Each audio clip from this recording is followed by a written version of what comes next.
bridge. Eliza told me that the river's full of trees and bushes. The boys have a raft on the water.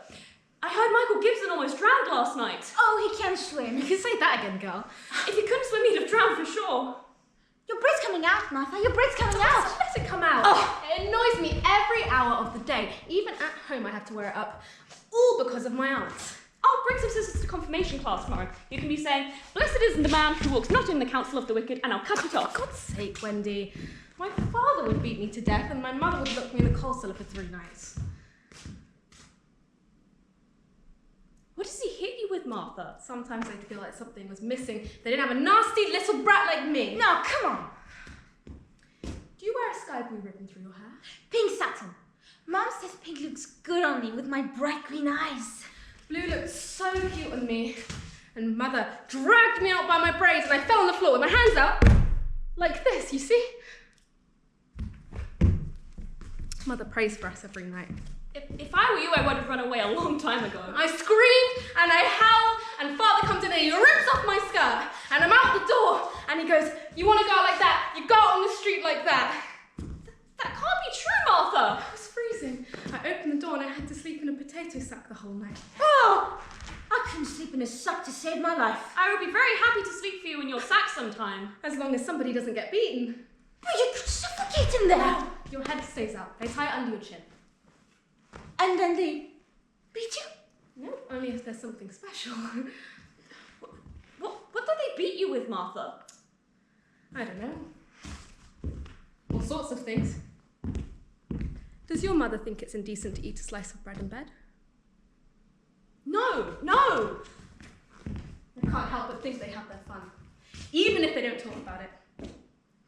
When I have children, I'm going to let them grow tall like the weeds in our garden and nobody pays any attention to them. When I have children, I'm going to dress them all in pink. Pink hat, pink skirts, and pink shoes. Only tights. Tights black as night. Then when I go out for a walk, I have them march along in front of me. What about you, Wendy? So you already know you're going to have some? Why should we have some? It's true that Aunt Eve doesn't have any. Because she's married, you stupid goose. I mean, my Aunt Beatrice was married 3 times and didn't have a single one. What would you have, Wendy, if you could choose, boys or girls?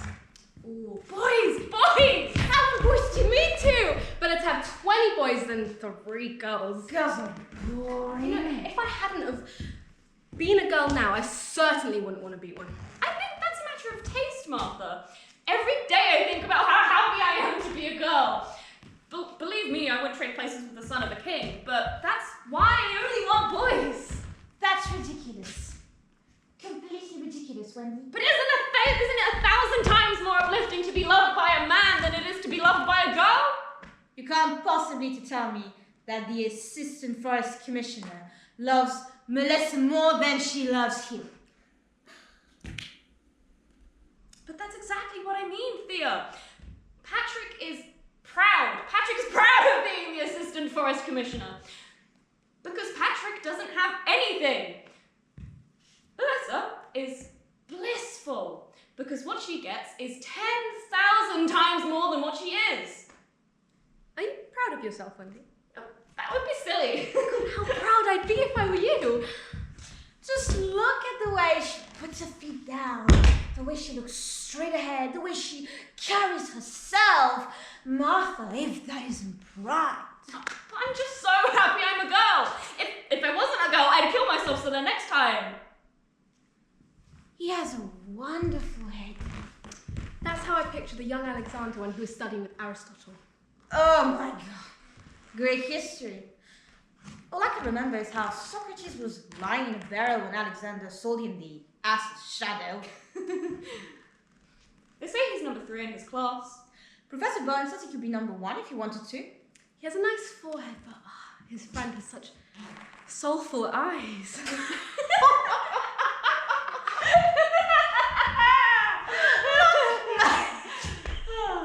Malcolm Stewart of all the dopes. I have always gotten along very well with him. Every time you come near him, Martha, he makes you look like an idiot. At the children's ball the Willows gave, he offered me some chocolate. Wendy, imagine, they were all soft and warm. Ugh. He said he had them in his pockets too long. Imagine this. Michael Gibson told me at that party that there's nothing he believes in anymore. Not a god, not a hereafter. Nothing at all.